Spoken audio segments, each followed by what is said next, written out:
Uy, kompleto na ang POCO X8 series. This is the POCO X8 Pro Max. Ang dami nang lalabasan ng mga phones na may Max sa kanyang model name and hindi nagpapahuli si POCO. Hence, the POCO X8 Pro Max. So, gaano ka-max ba itong phone na ito kaya meron akong fireball sa aking kamay? Malalaman natin in this video, so don't go away after this quick intro.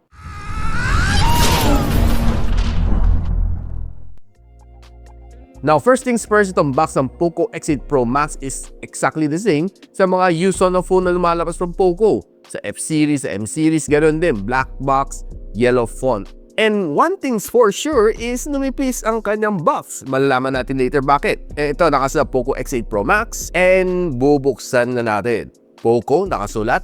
Pangaling ko muna. Pero makapal sa this time around. Normally, di ba, maninipis lang to. SIM ejector tool, daming laman Dito nakatago ka ng charging cable na A to C. Meron pa siyang energy rating na card. Hindi naman siya appliance Warranty card and quick start guide. Yung jelly case ko rin tabi ko somewhere na hindi ko makita. And nandito ang POCO X8 Pro Max. Lahat ng specs na nakaprint dito. So pause na lang kung gusto niyo makita. And ilabas na natin yung phone.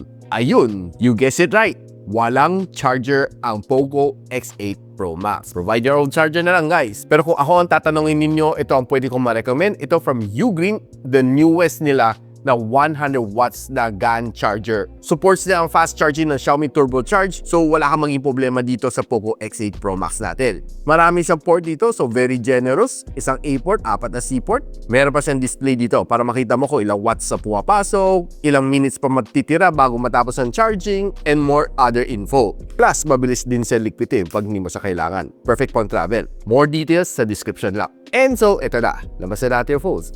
Color black ang meron natin. First thing na napansin ko is sobrang flat ang kanyang design. Well, that's my first impression. And ang POCO X8 Pro Max na may 12 gigs of RAM and 256 GB of storage is priced at $25,999. And ang kanyang 12,512 na variant is priced at $27,999. Lahat ng early bird buyers would get a 3,000 pesos off sa voucher, which I'll post the link on the description box below, or just simply click yung YouTube shopping link para may redirect kayo at makuha niyo mga vouchers para maka-discount kayo ng 3,000 piso. Huwag na kayo paligoy-ligoy at baka ma-scam pa kayo. Just a quick word of warning. Now, this is the first time na nangyari sa POCO X series. Sa X7 series, walang ilaw ang kanyang camera ring. Pero this time around, pwede na natin pailawin siya. Ang dami ng kulay. Pwede white, red, orange, yellow, green, teal, blue, and purple. So, anong colors nga ba ang trip ninyo? Let me know in the comment. Now, one thing's for sure is flat na flat ang kanyang likod. Parang personally feel ko, parang walang ka-effort ang nilagay ni POCO dito sa phone na ito. Sobrang niyang flat to. I was saying na sobrang naman simplicity na itong phone na ito. Nabawasan ng effort. Of course, that's just my personal take. Now, what we have here sa likod is glass finish, side aluminum frames. And kung pinansin nyo kanyang power button, may red lining siya, which is looking good. And ang harap niya is a Corning Gorilla Glass 7i na protection, which is definitely good kasi may scratch resistance siya na maganda. Meron na rin siya IP68 na sa water resistance, and meron siyang Wet Touch 2.0 na technology din. Meaning kung basa yung kamay, gaya pa rin mabasa ng screen mo ang iyong mga touch commands. Na kung gusto mo makita ang full specs nito phone nito, ito na, share ko muna sa inyo. Now, on daily average usage, I would say na very powerful to phone nito. Multitasking is a breeze, video edit, kaya naman niya, and I believe kaya rin niya mag-emulation. But kung ba nasabi yun, dahil this one is being powered by the MediaTek Dimensity 9500s, a flagship level na chip ni MediaTek, which is, I think, can handle just any task na gusto mo ibigay sa kanya. On top of that, dinay ko naman siya i-rate sa Antutu benchmark. Nakakuha ko ng near 3 million na Antutu benchmark score, which is for me, it's quite powerful. And kung gusto mo makita mga ibang benchmark na ginawa natin dito sa phone nito, ito muna, share ko sa inyo. Nang pagdating sa battery, ito phone na ito is way powerful. Ang laki ng battery. Parang one of the first one na tumapang ng 8,000 mAh sa POCO na phone, if I recall it right. Pwede na! And yes, you guessed it right, ang battery nito is a 8,500 mAh na battery na silicon carbon technology. So meaning, it's as compact as possible without adding the weight, yet malaki ang capacity ng iyong battery. Kulang na lang ng 500, sana ginawa na siya ng 9,000, no? D9500s!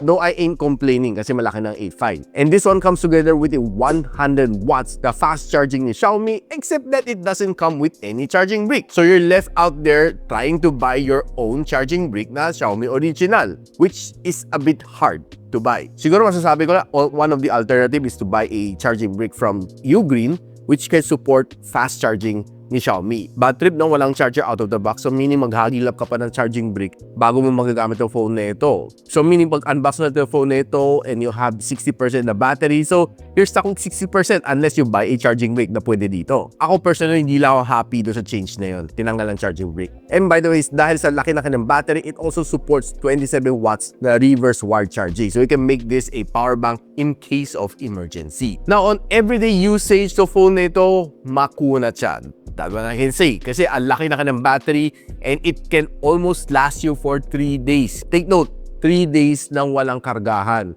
Basta normal lang yung gamit and you're using for roughly mga 8 hours a day, walang problema na umabot ka ng 3 days without charging. And to further back up yung aking pinagsasabi, umabot siya ng 28 hours and 30 minutes na screen on time based sa aking PC Mark na battery stress test na rating. Panalo, di ba?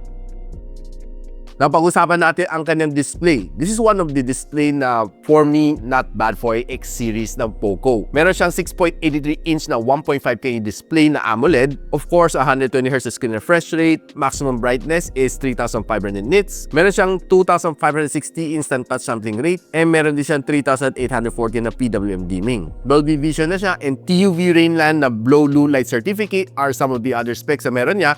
Plus, it's a Corning Gorilla Glass 7i na protection. Sa display parang sobrang feature pack na rin siya. Now, if you're trying to browse naman dito sa phone nito, wala kang maging problema on social media. Dahil sa kanyang high refresh rate, you can easily browse through all of your favorite social media apps. Swipe ka lang na swipe. It's very fast and buttery smooth. Thanks to its 120Hz screen refresh rate, by the way. E mabilis naman mag-load mga shorts and reels dito sa phone na ito as long as you have a good internet connection. And if you're watching naman your favorite shows on YouTube and Netflix, expect na you'll be able to get a good immersive experience dito dahil maganda ang kanyang display. Guaranteed. Now, itong phone na ito has stereo speakers, dual stereo speakers to be exact na Dolby Atmos. And surprisingly, 5 ang butas dito sa ibabaw and 5 din ang butas dito sa ilalim. So meaning, balance siya, no? And I'm happy to say na nung tinetest ko to, okay ang kanyang sounds. Pero of course, gusto ko rin mapakinggan ninyo ito, quick sample.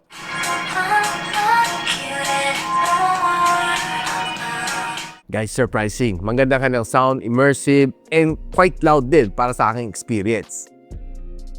Now, of course, gusto natin maglaro dito sa phone na ito. A 9500S is definitely powerful.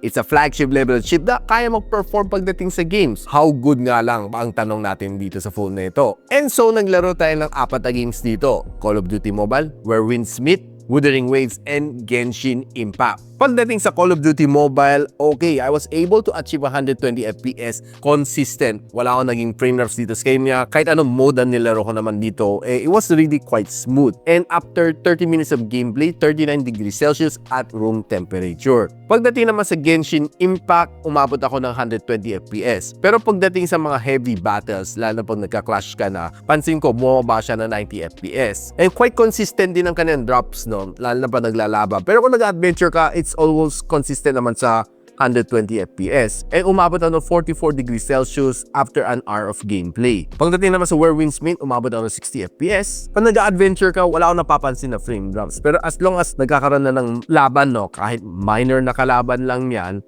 bumababa siya sa 40 FPS. And pinakamainin na inabot ko 41 degrees Celsius after 30 minutes of gaming. Pagdating naman sa Wuthering Waves, 60 FPS din na achieve natin. Pero medyo malala ang kanyang frame drops. Bumaba siya as low as 35 FPS. Probably hindi pa optimize ang chip na ito para dito sa game na ito. Pero hopefully makorekta na firmware update. Medyo malala ang kanyang frame drops, lalo kung nag-heavy clash ka na. Dahil siguro sinagad ko rin ka na graphics to be able to test it to fully para sa inyo. Probably the only thing that you can do dito is lowering graphical settings to get a smooth experience. And another thing dito is that umabot siya ng 49 to 50 degrees Celsius after an hour of gameplay. Which probably leads sa aking thumbnail na may fireball kasi mainit-init nga talaga siya. So buying a game cooler is definitely recommended.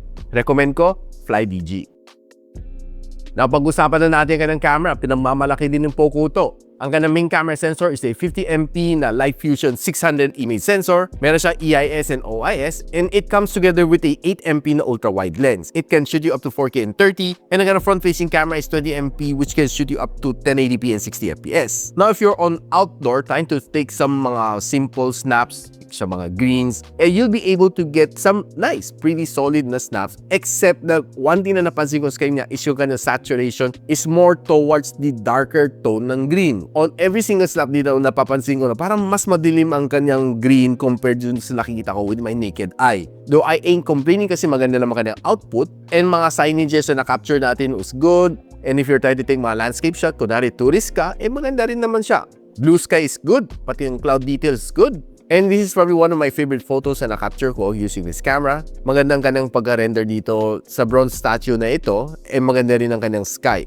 I was able to take this nice snap also during sunset, and a sunset shot looks pretty nice, not bad. Tinry ko naman gamitin ang ultra-wide lens, this is how it looks like, and zooming it all the way to 10 times zoom. Well, decent pa rin naman siya kahit 10 times zoom na to. Now, if you're trying to go in on low light and trying to shoot some stuffed dolls, you'll be able to get some good snaps, wala kang maging problema. Maganda naman ka ng capture, and kahit sa mga lightings like this one, mga RGB lightings, okay naman siya, wala naman ako nakitang color spill. Maganda rin ang capture ko dito sa mannequin na to. Ang ganda lang kanya pagka-render dito sa photo na ito, maganda kanyang background. Yung feel mo medyo cinematic ang datingan. Flower shot is also good on this camera. Pretty nice and solid din mga na-capture ko. And kahit itong simple low light shot na ito, looks nice. Kahit night photography, kayang-kaya din naman mag-perform ni POCO X8 Pro Max. Pagdating sa selfie shots on outdoor, not bad din mga capture niya.